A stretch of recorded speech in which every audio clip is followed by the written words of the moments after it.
What would you do if the person you trusted most in this world, the one who knew your every secret, your every fear, your every dream, what would you do if that person smiled to your face while sharpening the knife they would plunge into your back? Tonight, I'm going to tell you a story that will make you question everyone around you. A story so painful, so twisted, so unbelievable that if I didn't know it was true, I would call it fiction. This is the story of Ada, a woman who sacrificed 7 years of her life, her youth, her dignity, her very soul, for a man who would marry her own cousin based on lies. A woman who suffered in silence while the devil wore the face of family. But here's what they didn't know. Here's what her enemies couldn't see coming.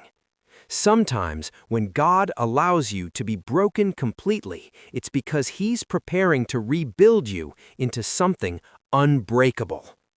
Before this story ends, you will see betrayal so deep it will make your blood boil.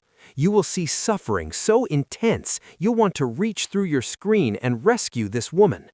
But most importantly, you will see a revenge so sweet, so perfect, that you'll understand why our elders say, "The child who says his mother will not sleep, he too will not rest." Are you ready? Then listen carefully, because this story will change how you see the people around you. In the bustling streets of Enugu, there lived a young woman named Ada. She wasn't just beautiful, she had the kind of beauty that came from within, the type that made children run to her and old women smile when she passed. Her closest companion, since they were small girls, was her cousin, Ngozi. They weren't just relatives, they were sisters in every way that mattered. They had shared everything. Secrets whispered under moonlight, stolen meat from the soup pot, dreams of the husbands they would marry, and the children they would raise side by side. One humid afternoon at Ogbete Market, while Ada was selecting yams for her mother's soup, she collided with a tall man carrying a basket of oranges. The oranges scattered everywhere, rolling between people's feet like escaped marbles. "I'm so sorry," Ada gasped, bending to help gather them. The man laughed, a warm sound that cut through the market noise. "No harm done. I'm Chike." When Ada looked up and their eyes met, something shifted in the universe. From that collision bloomed a love so pure, so intense, that even the market women would smile and nod when they saw Chike and Ada walking together, his hand protectively on the small of her back, her face glowing like she carried sunshine inside her. And Ngozi would tease her cousin mercilessly. "Aha! Look at this one, smiling like someone who swallowed a light bulb. Chike has finished you completely." Ada would laugh, covering her face with her hands. "Ngozi, leave me alone. You too, your own will come." Everything was perfect. Chike and Ada planned their future with the certainty of young love. 3 children, a house with a big compound, Sunday rice always cooked with plenty of meat. Then opportunity knocked, dressed in the clothes of a difficult choice. Ada's application for a fully funded scholarship to study business management in Canada had been approved. Full tuition, accommodation, stipend, everything covered. It was the kind of opportunity that came once in a lifetime, the type that could transform not just her future, but her entire family's destiny. The letter arrived on Tuesday afternoon. Ada stared at it, her hands shaking. That night, she couldn't sleep. She lay on her mat, staring at the ceiling, thinking about Chike. He had dropped out of university in his 2nd year because his family couldn't afford the fees. He was brilliant, top of his class, but poverty had stolen his dreams. By dawn, her decision was crystallized. "Chike," she said the next day, holding both his hands in hers, her eyes red from crying all night, "I want you to take this scholarship. You go, study, build a future for us. I will wait." "Ada, have you gone mad? This is your scholarship. Your name is on the letter." And my name will be on your wife's certificate when you come back." Her voice broke with emotion. "Chike, you are the brilliant one. You are the one who should have finished university. You go and study. Get your degree. I will be here, keeping your family, making sure everything is ready for when you return to marry me." "Ada, this could take 4, 5, maybe 7 years." "Then I will wait 7 years." Tears streamed down her face. "I don't care if it's 10 years. You are my future, Chike. Your success is my success. Please, let me do this for us." Chike pulled her into his arms, both of them crying. "I don't deserve you." "You deserve the world," Ada whispered. "Now go and claim it." Within 3 weeks, through Ada's sacrifice and some document arrangements, Chike was on a plane to Canada with Ada's scholarship. After Chike left for Canada, Ada made a decision that would define her next 7 years of agony. She moved into Chike's family compound in Trans-Ekulu. "I want to take care of your family while you're away," she told Chike on the phone. "I want them to see that I'm serious, that I'm the wife you deserve." What Ada didn't know was that she was walking into a prison disguised as a home. Chike's mother, Mama Nnukwu, was a widow who had suffered greatly in life, and she had decided that everyone around her must suffer too. From the very first day Ada arrived in Chike's compound, Mama Nnukwu looked at her with eyes cold as ice. "So, you are the girl who thinks she will marry my son. We will see." The suffering began immediately. Every morning at 4:30 a.m., while darkness still covered Enugu, Mama Nnukwu would bang on Ada's door.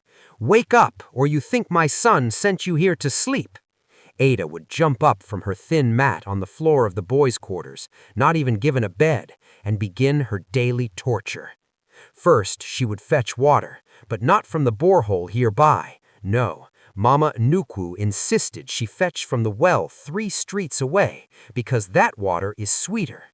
Ada would make 8 trips, carrying heavy buckets on her head until her neck would feel like it would snap, until her shoulders developed permanent dents from the weight. Then came the washing, mountains of it. Not just the immediate family's clothes, but clothes from Mama Nnukwu's relatives who would visit and dump their dirty laundry. Ada would scrub by hand for hours, her knuckles bleeding, her fingers wrinkled and pale from being submerged in water and detergent. When she finished, Mama Nnukwu would inspect with cruel eyes. "What is this? I still see stains. You want to disgrace my family? Wash them again." Ada would wash them again, crying silently.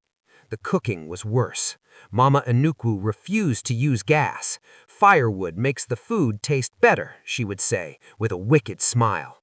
Ada would cook in the outdoor kitchen under the scorching sun, smoke from the firewood burning her eyes until she couldn't see, until tears streamed continuously down her face. Her lungs would ache from inhaling smoke. Her skin would develop rashes from the heat. But the physical suffering was nothing compared to the emotional torture. Mama Nnukwu would gather her friends in the evening, and they would sit in the parlor while Ada served them food. Then, as if Ada wasn't there, they would talk about Ada. "See this girl, oh, thin like broomstick. How will she born Pekin for my son? And see her hands, rough like sandpaper. Which man wants to hold that kind of hand?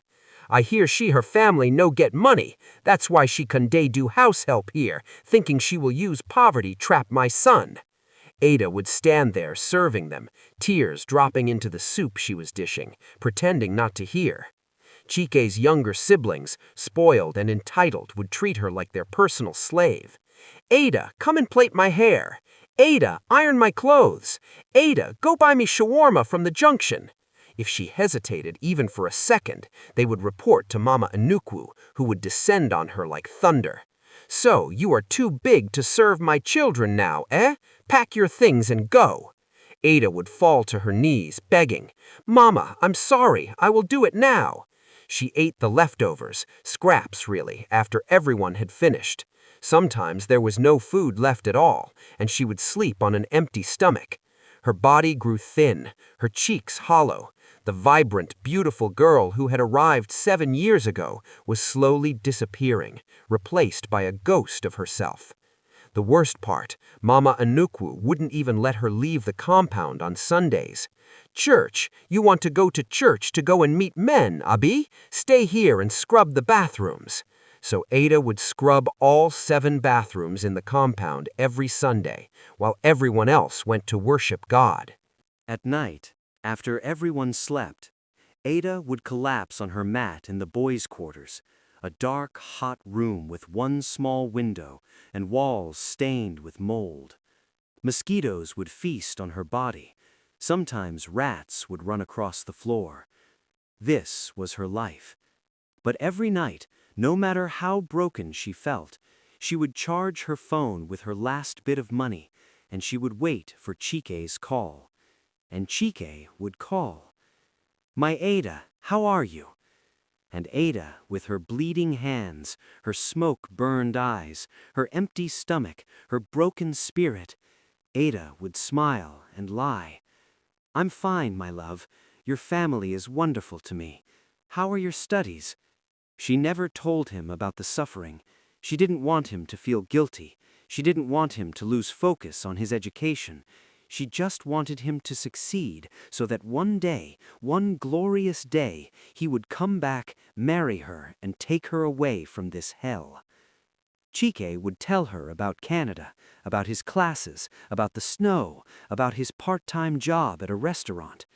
Ada would close her eyes and imagine herself there with him, far away from Mama Nukwu's cruelty.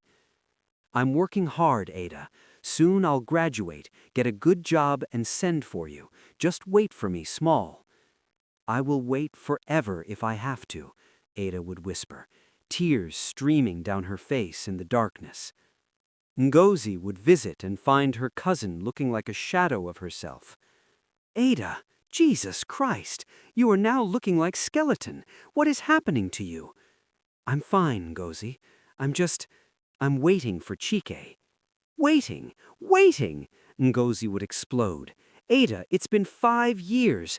Chike hasn't even visited home once, not once, and you are here dying slowly for his wicked family?" Ada would try to smile through her exhaustion. "Ngozi, my husband will come. When he graduates, when he gets a good job, all this suffering will make sense. You'll see. God is watching everything." Ngozi would shake her head, looking at her cousin with something Ada couldn't identify. It wasn't pity, it was something darker. Envy mixed with opportunity. 4 years became 5, 5 became 6, 6 became 7. And then something shifted. Chike's calls, once daily, became weekly, then monthly, then almost never. When Ada called him, he sounded distant, irritated. "Chike, I miss you so much." "Ada, I'm working on my thesis. I can't be on the phone all the time." Click.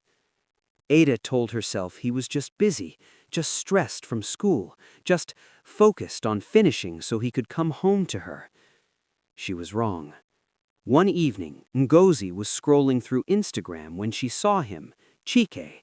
But this wasn't the slim boy who had left Nigeria 7 years ago.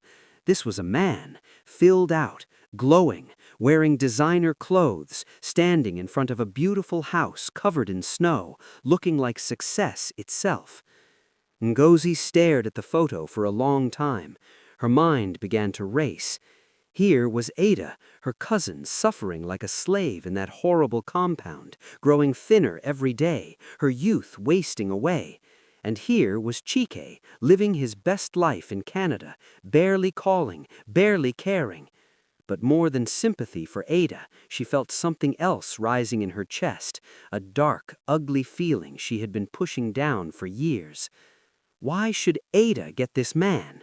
Why should Ada, when she came back from Canada, live a good life while Ngozi remained stuck in Enugu? They were both beautiful. They were both smart. What made Ada so special? The seed of jealousy that had been planted years ago suddenly bloomed into a terrible plan. Ngozi sent Chike a DM. Chike, is this really you? Wow, you've changed so much. It's Ngozi, Ada's cousin. Within minutes, he replied, Ngozi, I can't believe it. How is everyone? They began talking. At first, it was innocent. Old times, mutual friends, life in Canada versus life in Nigeria. But Ngozi was strategic. Every day she would send him messages, funny jokes, her best photos, makeup flawless, body perfect, smile radiant. She would make him laugh. She would listen to his complaints about school, about work, about stress. She became his escape. And slowly, like poison dripping into pure water, she began to contaminate his mind about Ada. It started small. You know, Chike, Ada has really changed since you left. She's not the quiet girl you remember. What do you mean? Nothing bad, just she's going out more now. She's more social. Chike didn't think much of it, but Ngozi had planted the first seed. A week later, Chike, I don't know if I should tell you this. Tell me what? Ngozi pretended to hesitate. I don't want to cause problems between you and Ada. She's my cousin. I love her. Ngozi, just tell me. Okay, Ngozi took a deep breath and unleashed her poison. People in Enugu are caulking. They say Ada has been seeing different men. Some people say she's collecting money from them. I didn't want to believe it, but I've seen things with my own eyes, Chike. I've seen her come home late at night. I've seen her with expensive things that I know your family didn't buy for her. I'm only telling you this because I care about you. I can't let you be played for a fool. Chike felt his world crumble. What? No, that can't be true. Not Ada. She wouldn't. Chike, I swear on my mother's grave, everyone in Enugu knows. Even your family knows, but they're too ashamed to tell you. I'm the only one with the courage to save you from this disgrace. Chike didn't sleep that night. He didn't think critically. He didn't remember the Ada who had given him her scholarship. He didn't remember the Ada who had loved him enough to sacrifice everything. He just believed the lies. The next day, fury burning in his chest, he called Ada. Ada was in the outdoor kitchen, smoke stinging her eyes as she cooked the family's dinner, when her phone rang. When she saw Chike's name, her heart leapt with joy. It had been 3 weeks since they last spoke. Chike, my love, I'm so happy you called. I miss you so much. Shut up. Ada froze, a chill running down her spine. He had never spoken to her like this. Chike, what's wrong? What happened? I know everything, Ada. His voice was ice. I know what you've been doing. The clubs, the men, the money you've been collecting, everything. What men? What clubs? Chike, I don't understand. I've been here in your family house, cooking and cleaning every day. I don't even leave the compound. Your mother doesn't even let me go to church. Chike, who told you these lies? Don't insult me with more lies, he roared. I have proof. People have seen you. My own cousin told me everything. You think I'm a fool? You think I don't know what you are? Chike, please listen to me. Ada's voice broke, tears streaming down her face. I would never. Chike, I love you. I've been waiting for you. I gave you my scholarship. I've been suffering here for 7 years for you. We are finished, Ada. Finished. Don't ever call me again. Don't ever mention my name again. You are dead to me. The line went dead. Ada stood there in the smoky kitchen, her phone in her trembling hand, her whole world collapsing around her. She tried to call back, blocked. She tried to send a text message, blocked. She tried WhatsApp, blocked. She tried email, no response. She fell to her knees right there in the kitchen, screaming, a sound so painful that even Mama Nuku came running to see what was happening. For 2 days, Ada didn't eat. She didn't sleep. She just lay on her mat in the boys' quarters, crying until she had no tears left, only dry, heaving sobs. On the 3rd day, Mama Nuku stormed into her room with such force that the door nearly came off its hinges. Pack your things and get out of my house. Ada looked up, her eyes swollen and red. Mama, what did I do? What did you do? Mama Nuku's face was twisted with rage and disgust. My son called me from Canada. He told me everything. You are a prostitute, an ashawa, and you have been living in my house, eating my food, pretending to be a good girl, while you were sleeping with different men outside. You have brought shame to this family. You have disgraced us. Mama, it's not true. Ada fell to her knees, grabbing the old woman's wrapper. I swear on my mother's life, I've been here every day. I haven't gone anywhere. I don't know who told Chike these lies, but please, Mama, believe me. You've seen me here. You know I never leave. Mama Nuku kicked her away. So now you are calling my son a liar? Get out. Get out before I call the boys to throw you out like the trash you are. Within an hour, Ada's few belongings, worn clothes, the gifts Chike had sent years ago, her mat, were thrown outside the gate. Ada was dragged out of the compound she had served for 7 years like a criminal. Neighbors gathered to watch the spectacle. Some were recording on their phones. Children were pointing and laughing. Women were shaking their heads in mock pity. See the girl Webi do Shakara say she would marry Oyingo. I knew she was not a good girl. I knew it.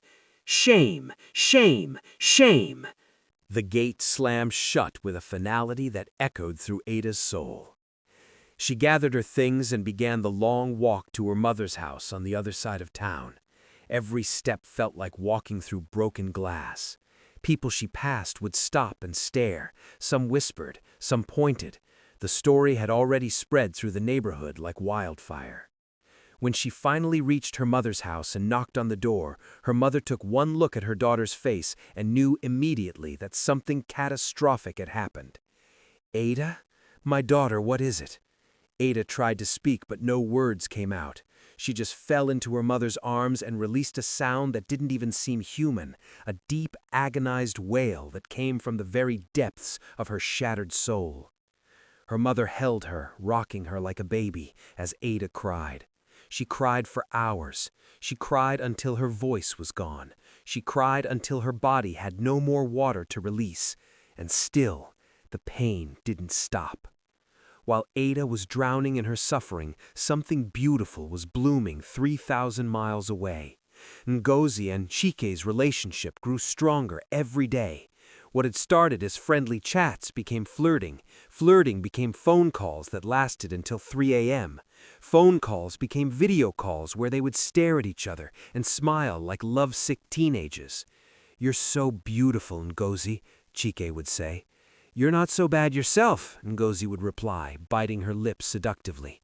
Ngozi had successfully stolen her cousin's man, and she felt no remorse, only triumph. 6 months after destroying Ada's life, news began to spread through Enugu like wildfire. Chike was coming home from Canada, and he was coming home to get married. When Ada heard the news through her mother, her heart jumped.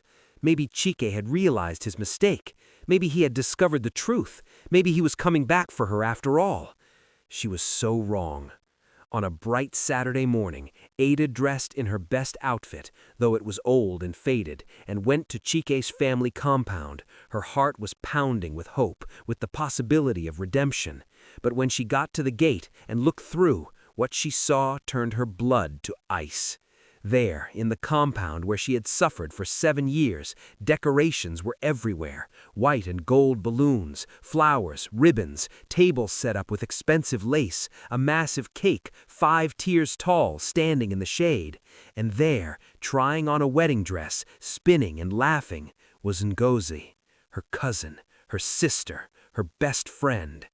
Ada's legs gave out. She grabbed the gate to keep from falling, her breathing becoming rapid and shallow. One of Chike's relatives spotted her and laughed, a cruel, mocking sound. "Hey, see who came! Ada the Ashawu! What are you doing here? You want to spoil our celebration? Didn't you hear? Chike is marrying a good woman now, a decent woman, not a prostitute like you. If you know what's good for you, disappear from here before we pour you dirty water." Ada turned and ran, her vision blurred by tears, her chest feeling like someone had reached in and ripped out her heart. The wedding day arrived with all the fanfare of a Nollywood movie. Chike had sent money from Canada to make it extravagant. There were 4 canopies in the compound. A live band was playing. Caterers had prepared jollof rice, fried rice, pounded yam, egusi soup, pepper soup, assorted meats. There were coolers filled with drinks, champagne, wines, soft drinks, everything. Chike stood at the altar in a sharp navy blue suit that fit him perfectly, looking handsome and prosperous. He had gained healthy weight, his skin glowed, his teeth sparkled when he smiled. He looked like success personified. And Ngozi walked down the aisle in a stunning white wedding dress that cost more than Ada's family made in a year, her makeup flawless, her smile bright, her eyes shining with victory. The pastor began the ceremony. "Dearly beloved, we are gathered here today." But at the back of the crowd, hidden among the masses of guests, stood Ada. She had worn her oldest, dirtiest clothes. Her hair was uncombed. Her face was bare of makeup. She didn't care anymore how she looked. She just stood there, a ghost among the living, watching the man she had sacrificed 7 years for marry her own cousin. She watched as they said their vows.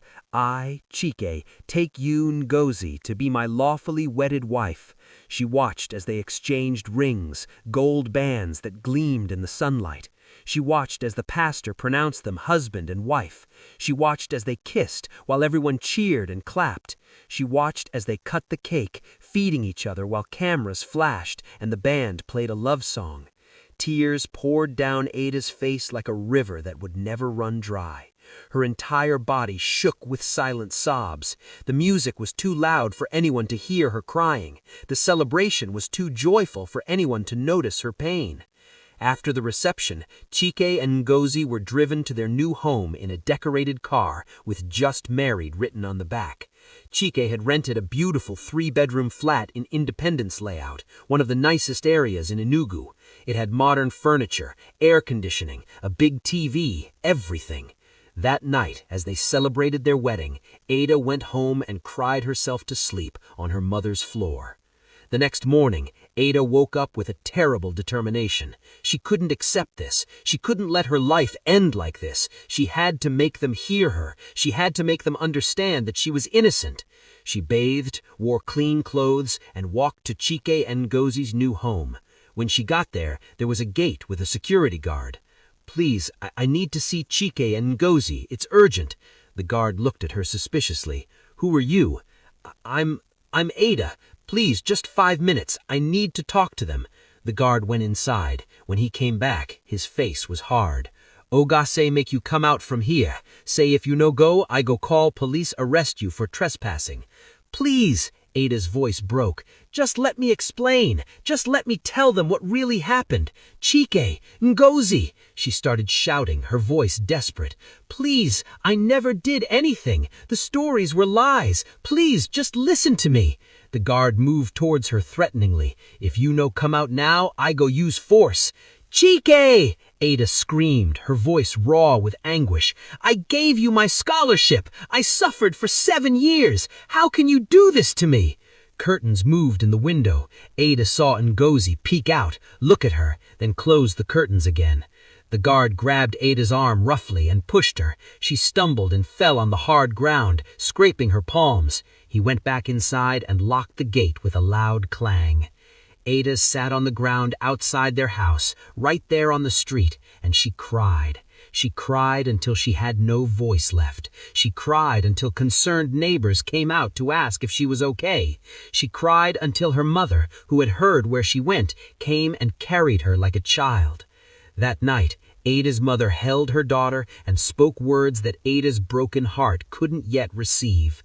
"My daughter, listen to me. You see this suffering you have suffered? You see this betrayal? God has seen everything.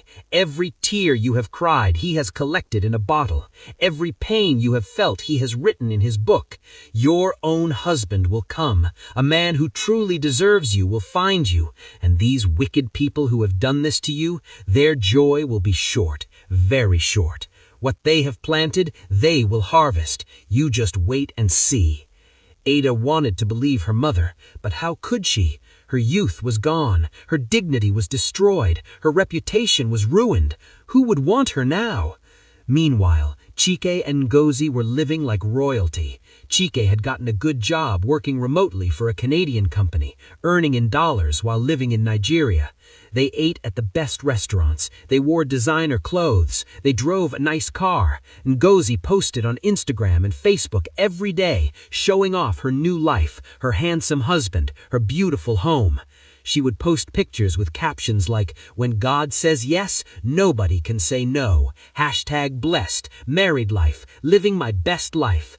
People who knew the story would comment with snake emojis, but Ngozi didn't care. She had won. Or so she thought. Because in this life, there's something more powerful than human plans. Something that sees everything, records everything, and settles all accounts in due time. Karma.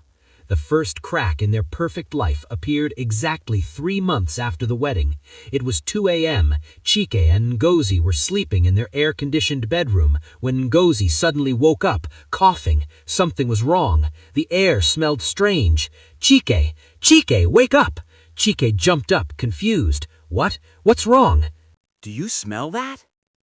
Then they both saw it at the same time, smoke creeping under their bedroom door. Chike ran to the door and opened it. Flames everywhere. The living room was an inferno. The kitchen was burning. The hallway was consumed by fire. Fire! Oh God, fire! They ran out of the bedroom in their nightclothes, Ngozi screaming, Chike trying to grab things, but the heat was too intense. They barely made it out of the house alive, bursting through the front door and collapsing on the lawn, coughing and choking. Neighbors came running out with buckets of water, but it was too late. The fire was too big, too fierce. By the time the fire service arrived an hour later, the house was destroyed. Everything was gone. All their furniture, all their clothes, all their wedding gifts, the television, the generator, the laptop Chike used for work. And worst of all, in Chike's bedside drawer, all his important documents, his Canadian passport, his work permit, his degree certificate, his bank documents, everything that proved who he was and what he had achieved, all of it burned to ash. Chike and Ngozi stood there in their nightclothes, covered in soot, watching everything they had worked for turn to smoke. "How did this happen?" Chike kept asking, his voice hollow. "How?" The fire service investigated. They said it started from an electrical fault in the kitchen. But the neighbors whispered something else. "This is karma. This is what they get for what they did to that girl, Ada. God is not asleep, oh. You can't prosper from wickedness." Word spread through Enugu fast. By the next day, everyone knew about the fire. Some people felt sorry for them, but many people said they deserved it. Chike and Ngozi had to move into Ngozi's mother's house because they had nowhere else to go. All the money Chike had saved was gone. He had kept cash hidden in the house, like many Nigerians do, not trusting banks completely. It had all burned. Living in Ngozi's mother's house was suffocating. The house was small, just 2 bedrooms. Ngozi's mother, her younger siblings, and now Chike and Ngozi, all cramped together. There was no privacy. The toilet was always occupied. There was never enough food. Ngozi's mother would complain constantly. "You people are eating my food and you're not contributing anything. How long will this continue?" Chike tried to rebuild. He reached out to his company in Canada to explain what happened, to ask them to send replacement documents, but it was complicated. Without his passport and work permit, they couldn't verify his identity properly. His job was put on hold indefinitely. He tried to apply for a replacement passport, but that required documents he no longer had. He needed his birth certificate, but that was in his village, and traveling there required money he didn't have. Everything became a nightmare of bureaucracy and impossibility. Days became weeks, weeks became months. No job, no money, no prospects. The pressure began to crack their relationship. Ngozi would complain. "This is not the life you promised me. You said we would live well. You said you had money. Now look at us, suffering in my mother's house like beggars." Chike would shout back, "You were the one who wanted the expensive wedding. You were the one posting on social media, showing off. You spent all my money. You should have been more responsible with your documents. Who keeps important papers in a drawer? You should have been grateful that I married you at all."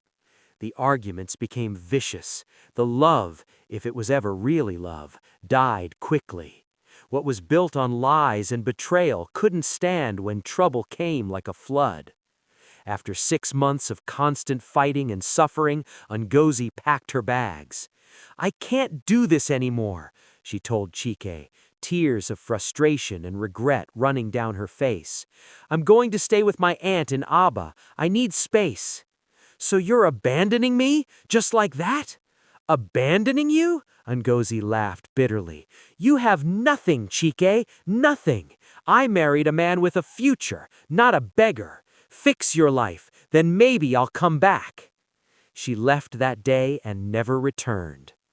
After Ngozi left, her mother looked at Chike with pure disgust. "My daughter is gone, so why are you still in my house? You think I will feed you forever? Get out." "Mama, please, just give me 2 more weeks to sort things out. Out, now, before I call area boys to throw you out." Chike left with the few clothes he had, feeling like his life was a cruel joke. The man who had been living in Canada, the man who had a grand wedding just months ago, was now homeless. He ended up renting a single room in a Face Me I Face You compound in one of the poorest areas of Enugu. It was small, dark, and had a leaking roof. The toilet was communal and filthy. Rats would run across his floor at night.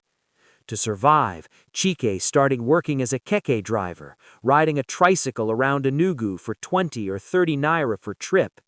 The man who once sent money from abroad was now begging for change from passengers. People who knew his story would recognize him. "Hey, this one not Chike, the one way marry that girl, Ngozi. See how life have turned him." Some would mock him openly. "Bros, Canada was not good for you, see how you come back come humble." Chike would just keep his head down and drive, shame burning in his chest. But while Chike's life was collapsing into ruins, something miraculous was happening to Ada. After months of crying, after months of her mother's constant prayers and encouragement, Ada slowly began to heal. She started going to church again. She prayed, she fasted. She tried to find purpose beyond her pain. "God, if you are real, show me that my life is not finished. Show me that I didn't suffer for nothing," she would pray in her room, tears streaming down her face. One day, a wealthy businessman named Mr. Okafa came to Enugu for a family funeral. He was a man in his early 40s, successful, respectful, and still unmarried. He owned several businesses in Lagos, import and export, real estate, transportation. At the funeral, Mr. Okafa saw Ada. She was helping serve food to guests, quiet and humble. Something about her caught his attention. It wasn't just her beauty, though she was beautiful. It was something in her eyes. Despite the sadness he could see there was also strength, kindness, dignity. He asked people about her. They told him Ada's story, how she had given up her scholarship for a man, how she had suffered for 7 years, how she had been betrayed by her own cousin, how she had been disgraced and abandoned. Mr. Okafa was moved to tears. "This is the kind of woman I've been looking for," he told himself. "A woman who knows how to love sacrificially, a woman who has been tested and refined by fire." He approached Ada's family properly. He spoke to her father, explained his intentions, presented himself with respect and honor. At first, Ada was terrified. "Mama, I can't," she told her mother, crying. "I can't trust another man. I can't go through that pain again." "My daughter," her mother said gently, "not every man is Chike. This man is different. He knows your story, and he still wants you. He sees your value. Give him a chance." Mr. Okafa was patient.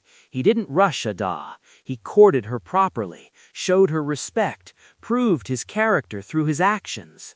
Slowly, very slowly, Ada's broken heart began to open again. 8 months later, they got married. But this wedding was different from Chike and Ngozi's wedding. This wedding wasn't about showing off or proving anything. This wedding was about true love, about redemption, about God's faithfulness. Mr. Okafa took Ada to Lagos to live in his beautiful 5-bedroom house in Lekki. He bought her a car, a brand new SUV.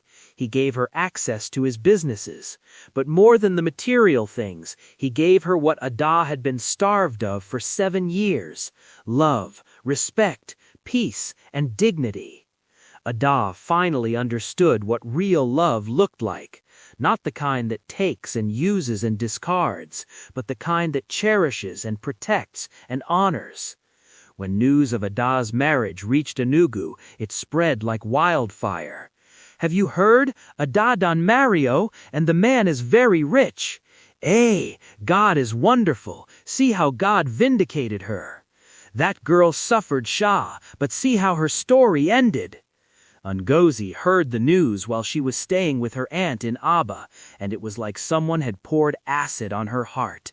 Jealousy and regret consumed her.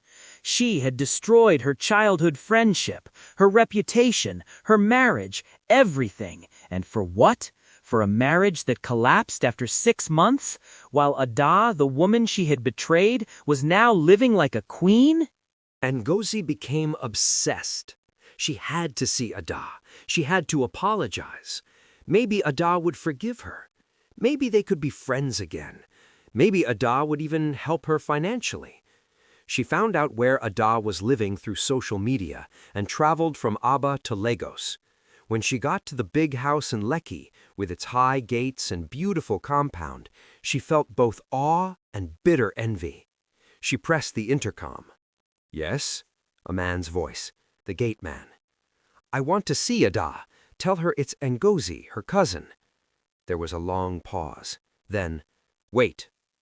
Ngozi waited for 15 minutes, her heart pounding, practicing what she would say. Finally, the gate man returned to the intercom. "Madame says if you want to see her, you need to book an appointment. She is very busy." Ngozi felt like she had been slapped. "An appointment? Tell her it's Ngozi, her cousin. We grew up together." "I have delivered the message. She said book an appointment through her assistant. The number is on her business Instagram page. Good day." The intercom went silent. Ngozi stood there in shock, staring at the gate that would not open for her. The cousin who had shared everything with her, who had told her every secret, who had trusted her completely, was now unreachable. She had destroyed something that could never be rebuilt. Ngozi walked away from that gate crying, finally understanding the magnitude of what she had done. She had betrayed someone who loved her for a man who didn't truly love anyone. And now she had nothing. No Chike, no Ada, no friendship, no dignity, nothing. As for Chike, his life continued its downward spiral. One hot afternoon, he was driving his keke along Ogwi Road when he saw a convoy of cars pass by. In the back of one of the SUVs, he saw her, Ada. She was wearing a beautiful dress, her hair done perfectly, her face peaceful and content. She looked like she was glowing from within. Their eyes met for just a split second through the car window. Ada recognized him.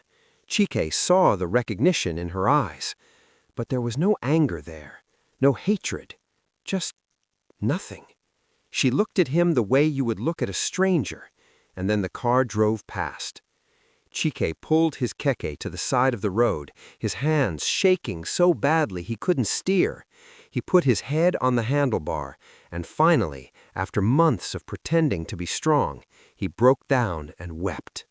He thought about everything, how he had a woman who loved him more than she loved herself, a woman who gave her her own scholarship, her own future, just so he could succeed, a woman who suffered for 7 years without complaint, who waited faithfully while he was building his life. And how did he repay her? He believed lies from a jealous, manipulative woman without even asking questions. He threw Ada away like garbage. He married her betrayer. And now? Now Ada was living like royalty while he was driving a Chike. Now Ada was loved and cherished while he was alone and broken. Now Ada had everything while he had nothing. The justice was so perfect, so complete, that it almost seemed designed by a power beyond human understanding. People in Enugu would point to Chike's story and tell their children, "You see what happens when you believe lies about good people? You see what happens when you betray someone who loved you? You see what happens when you build happiness on someone else's pain?" And they would point to Ada's story and say, "You see, if you are good, keep being good. Your reward will come. It might take time, but it will come. God is never late."